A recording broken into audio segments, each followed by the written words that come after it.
abo agent bakorera he, ese abo agent muciringa gute, bigenda gute. Harimo abantu benshi mugera mwumva ngo abantu ngo baje muri Oman like nyine ngo ari abakozi bo mu rugo cyangwa se abakozi bo mu rugo binana babahembwa amafaranga atari make, usanga bari abenshi bari hejuru ya za 300 babahembwa amafaranga abo atari make cyane, ku buryo umuntu uri mu Rwanda uri gufesinga n'ubuzima asafaringa cyangwa se muri Afrika anyway ya Burundi n'ahandi asafaringa, ku buryo ki abo bantu ahuye nabo bakaba bamugeza inaha amafaranga ashobora kwagira yagufasha ko yaguhemba amafaranga, abarimo ibiryo, harimo wifi, nta kintu na kimwe wigurira, n'imyenda rimwe na rimwe barayikugurira. Aba barista ni abantu baturuka muri Afrika baza muri bihugu by'Abarabu cyane kurushaho. Uvuga ngo rero making the connection n'abo bantu, uvuga ngo byakorora kuba wagira ute waza muri ibi bihugu by'Abarabu cyangwa se ko wabona akazi byoroheje. Iyo niyo nzira ya mbere. N'iya kabiri nuko nayo yabwiye nk'usanzwe no kwiga barista nyine, ukaba wagira ute wagira nyine izo connection. Nubwo ntabwo wagira connection n'umu barista utazi ibintu bijyanye n'ikawa birago. Hello everyone, nongeye kubasuza cyane.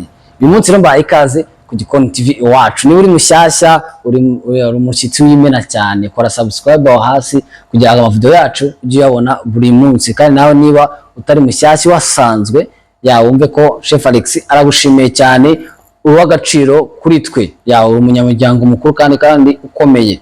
Rero uyu munsi turagaruka ku kintu cya mbere abantu bahora bambaza, nagwa twetse ukuntu twabona akazi cyangwa se uko twabona akazi muri Oman, ariko se uyu munsi ni he dushobora guca kugira akazi twe twakageraho.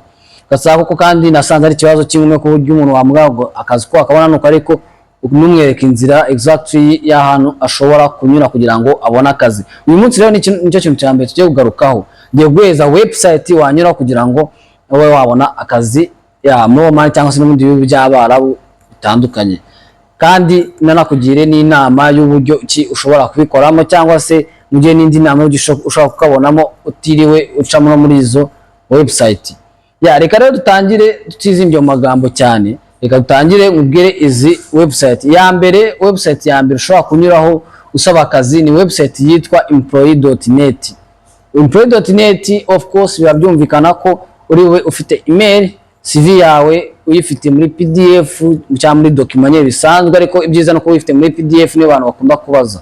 Iyo uyifite birakora ko abantu uploadinga nyine uploadinze itabijyaho ku profile yawe, kujyo nyine iyo watsa akazi umukoresha wawe cyangwa se umuntu ushaka guha akazi araverifya your profile, then yabonye profile yawe meze neza, harimo CV ibyo ashaka yabisomye, amakuru yose akenewe ahita aba yakwandika na experience yawe rwose uyishyiraho. So iyindi website ukwiye gukoresha nayo, niyo bita jobs.net. Jobs.net nayo ijya gukora nka employee.net. Yako jobs.net ho experience ya mbere ya danger isabwa. Icyambere nuko uhura n'umukoresha uri qualified ku kazi nyine uri gusaba. Ukaba warakize, ukaba ufite ibyangombwa byose bisabwa nyine kuba uri ushaka ako kazi uri kwaka nyine kuri uwo mukire. Iyindi website ushobora kwifashisha ushaka akazi Dubai, ugashaka akazi muri Egypt, ugashaka mu bihugu cyose kivuga ururimi rw'Icyarabu. Ushaka kuba umuntu wiyaminiye ku Cyarabu kabisa. Iyindi website ushaka kunyuraho ukaba wanajya na Qatar kuba wakorerayo, website bita Arab Jobs. Ukubyumva Arab Jobs, ndabishyira muri description hasi kugira ngo bijye bibafasha ko wagira ute wahita ujya izi link zabo ndagenda nzishyira munsi hano ku buryo wagira. Ikintu cya mbere ugiye gukora no gupostingaho CV yawe gusa. Postingaho CV yawe gusa. Hari abantu babajyana bashaka akazi, bashakisha abakozi nyine, ajya uklikaho ugashyiraho nyine imyirondoro iri attractive.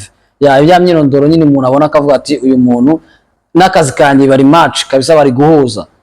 Urumva iyo Arab Jobs ni website ushobora kuba wanyuraho nyine ukabona akazi muri bihugu by'Abarabu. Rero utanyuze kuri website nyinshi, ubundi umuntu ubona akazi mu bihugu by'Abarabu ubundi biba bimeze gute, cyangwa se biba byaciye mu zindi. Izi nzira bicamo rero, ya mbere iyo bidaciye kuri website bica kuri connection.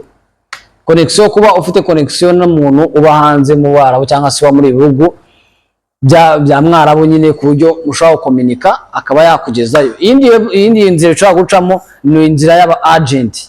Inzira y'aba agent niyo nzira nshaka kuzagaruka mbabwira hano, mbabwira n'umu agent cyangwa se nawe ushobora gukura abo ba agent ku buryo ki abo ba agent ushobora kubanyuraho ukabona akazi muri Oman. Video y'ubutaha niyo video nzabakorera kugira ngo mbasobanurire neza nyine ese abo agent bakorera he, ese abo agent muciringa gute, bigenda gute.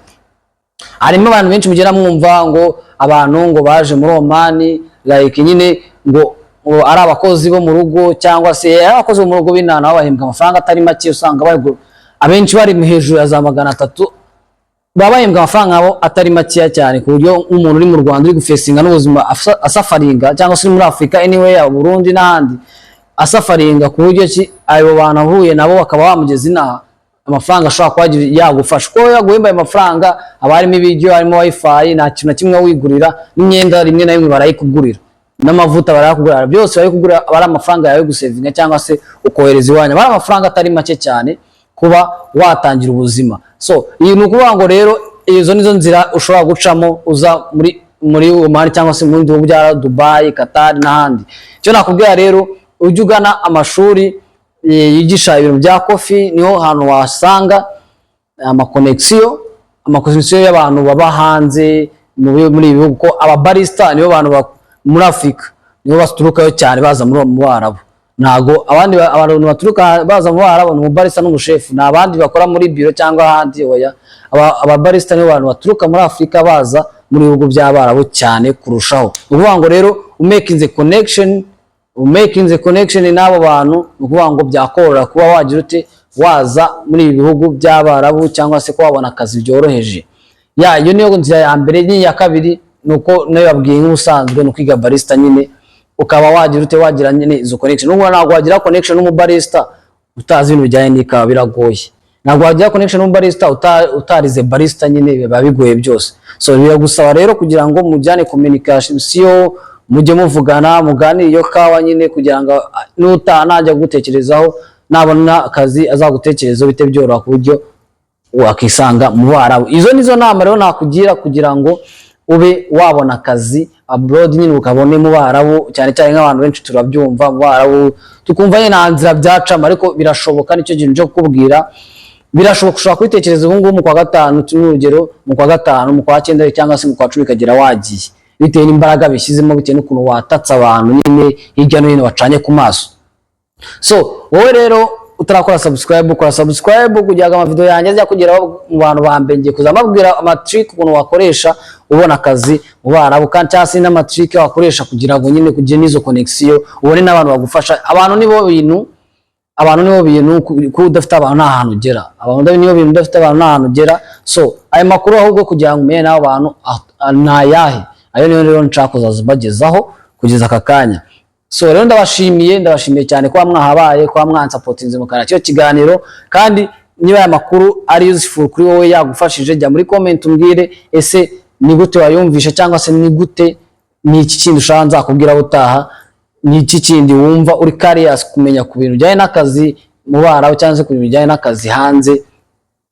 Mwibuke kureba link za ma website nababwiye muri description. Ciao yari Chef Alex ku Gikoni Iwacu TV, muhora muhawe ikaze. Ciao, peace and love.